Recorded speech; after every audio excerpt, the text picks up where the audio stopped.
Hi friends, ఎలా ఉన్నారు? అందరూ బాగున్నారా? నేనైతే చాలా బాగున్నాను. మీరు ఎలా ఉన్నారండి? నాకు కామెంట్స్లో చెప్పండి. ఈరోజు మన వీడియో వచ్చేసి నా డైలీ రొటీన్ వ్లాగ్ని అయితే షేర్ చేయబోతున్నాను. నా వ్లాగ్స్ కనుక మీకు నచ్చినట్లయితే లైక్ చేయండి, షేర్ చేయండి, సబ్స్క్రైబ్ చేయండి. పక్కనే ఉన్న బెల్ ఐకాన్ క్లిక్ చేయడం మాత్రం మర్చిపోకండి. ఈరోజు ఎర్లీ మార్నింగ్ మా వారు ఫిష్ అయితే తీసుకొచ్చారు. దాన్ని నీట్గా అయితే క్లీన్ చేస్తున్నాను. ఫస్ట్ పులుసు అంతా కూడా ఇలా చాకుతో పైకంటే పులుసంతా కూడా వచ్చేస్తుంది. ఆ తర్వాత గొరుగ్గా ఉన్న గుజ్జుతో కింద రఫ్ చేస్తూ క్లీన్ చేసేస్తే చాపుకున్న జిడ్డంతా పోతుంది. అప్పుడు ఒకసారి నీట్గా వాటర్తో క్లీన్ చేసుకొని లోపల ఉన్న చెత్త అంతా తీసేసి ఇలా పీసెస్ లాగా కట్ చేసేసుకొని ఉప్పు కారం పట్టించేసుకొని కొంతసేపు అలా పక్కన పెట్టేసుకున్నాను. చాప్ చేసిన వెంటనే పెట్టేస్తే పులుసు టేస్ట్ బాగుంటుందని ఫస్ట్ చేపల పులుసు అయితే పెట్టేస్తున్నాను. కొద్దిగా ఆయిల్ వేసి అందులోకి చిన్న దాల్చిన చెక్క, 2 లవంగాలు వేస్తే ఆయిల్లోకి అవి ఫ్లేవర్ వచ్చి పులుసు టేస్ట్ బాగుంటుంది. 3 పచ్చిమిర్చి కట్ చేసి వేసాను. అలానే గ్రైండ్ చేసి పెట్టుకున్న ఆనియన్ పేస్టు, అల్లం వెల్లుల్లి జీలకర్ర ధనియాలు ఆడిన మసాలా ఒక 1 స్పూన్ యాడ్ చేశాను. అది కొంచెం ఫ్రై అయిన తర్వాత ఒక టమాటా కూడా కట్ చేసి వేసాను. ఈలోపు టిఫిన్ కోసం పల్లీలు కొబ్బరికాయ చట్నీ చేస్తున్నాను. అలానే బజ్జీలు వేద్దామని కొంచెం దోసపిండి ఉంటే అందులోకి మైదాది కలిపి రెడీగా పెట్టుకున్నాను. ఉల్లిపాయ వేగి ఆయిల్ పైకి తేలిన తర్వాత ముందుగా ఉప్పు కారం పట్టించుకున్న చేప ముక్కలు వేసి ఒక 2 మినిట్స్ ఫ్రై చేసుకొని ఆ తర్వాత చింతపండు రసాన్ని యాడ్ చేసుకొని మూత పెట్టుకొని మరిగించుకోవడమే. బజ్జీలు వేయడం కోసం నూనె కూడా కాగపెట్టేస్తున్నాను. ఒక పక్క పులుసు కూడా మరిగిపోతుంది. బజ్జీలు అయితే వేసేస్తున్నాను. బాగానే వచ్చాయి. ఆయిల్ అది కూడా ఎక్కువగా పీల్చలేదు. మా వారికి పెట్టేసి ఇంకా నేను కూడా టిఫిన్ చేసేస్తాను. ఇలా పులుసు మరిగిపోయిన తర్వాత ఒక 1/2 స్పూన్ గరం మసాలా యాడ్ చేసుకొని కొత్తిమీర వేసుకొని మూత పెట్టేసుకొని దింపేస్తే ఇంకా చేపల పులుసు అయితే రెడీ అయిపోతుంది. ఆ తర్వాత మా వారి కోసం టీ కూడా పెట్టేశాను. ఇంకా ఉదయాన్నే బట్టలు అలానే గిన్నెలు అవి కూడా క్లీన్ చేసేస్తున్నాను.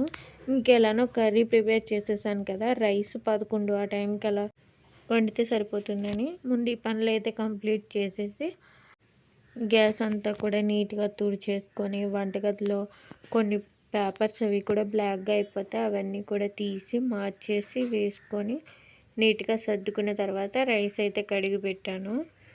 ఇంకా లంచ్ టైం అయిపోయింది. మా వారు అయితే వచ్చేసారు. ఇద్దరం కలిసి చేపల పులుసు వేసుకొని లంచ్ అయితే కంప్లీట్ చేసేస్తున్నాము. ఆ తర్వాత ఇక్కడ మాకు కబోర్డ్స్ చిన్నగా అయిపోవడం వల్ల శారీస్ అస్సలు ప్లేస్ ఉండట్లేదు. ఒక శారీ తీస్తుంటే అన్ని శారీస్ కింద పడిపోతున్నాయి. అందుకు కబోర్డ్ అంతా నీట్గా సర్దుదామని అయితే ఈరోజు పని పెట్టుకున్నాను. శారీలో ఇన్నర్స్ అలానే బ్లౌజు అంతా ఇలా మధ్యలో పెట్టేసి శారీని ఇలా ఫోల్డ్ చేసుకొని ఫాల్ ఉంటుంది కదా, అక్కడ పాకెట్ లాగా ఉంటుంది. అందులోకి ఈ శారీ ఫోల్డింగ్ని లోపలికి పెట్టేస్తే బ్లౌజ్ కానీ ఇన్నర్ కానీ లోపలికి కనిపించకుండా మడత కూడా ఊడిపోకుండా ఉంటుంది. అలా శారీస్ అన్నీ కూడా ఫోల్డ్ చేసుకుంటున్నాను. వీడియోలో చూడండి, మీకు అర్థమవుతుంది. ఇలాగా అటు ఇటు వేసినా కూడా శారీ అస్సలు కదలదు. అలా కబోర్డ్లో సర్దుకుంటే మనం ఎక్కడికైనా హడావిడిగా వెళ్ళినా అది కూడా బ్లౌజ్ ఒక చోట ఇన్నర్ ఒక చోట అలా లేకుండా అన్నీ ఒక చోటే ఉంటాయి, ఈజీగా తీసుకోవచ్చని ఇలా అయితే సర్దుకున్నాను. ఇలా సర్దుకోవడం వల్ల నాకు ప్లేస్ కూడా కొంచెం సేవ్ అయింది. ఎందుకంటే బ్లౌజులు ఒకవైపు, ఇన్నర్స్ ఒకవైపు, శారీ ఒకవైపు అంటే 3 స్టెప్స్ అవసరం అవుతున్నాయి. కానీ 1 స్టెప్లోనే ఇలా శారీస్ అన్నీ పెట్టుకుని ఆ పక్కనంతా కూడా గ్యాప్ వచ్చింది. ఇంకా అలా సర్దుకొని డ్రెస్సెస్ అవి కూడా లెగ్గిన్స్ అవి కూడా అలానే పెట్టుకొని నీట్గా అయితే కబోర్డ్ అంతా సర్దుకున్నాను. కొంచెం ఖాళీ అయితే వచ్చింది. ఆ తర్వాత పేపర్స్ వేస్తుంటే అవి కొన్ని రోజులకే బ్లాక్గా అయిపోతున్నాయి. శారీ పెట్టుకుంటే ఇలా అవైతే వేసాను కబోర్డ్లో. ఈవినింగ్ టైంలో మ్యాగీ తినాలనిపించింది. అందుకు ఇంట్లో మ్యాగీ ఉందని మ్యాగీ అయితే ప్రిపేర్ చేసుకుంటున్నాను.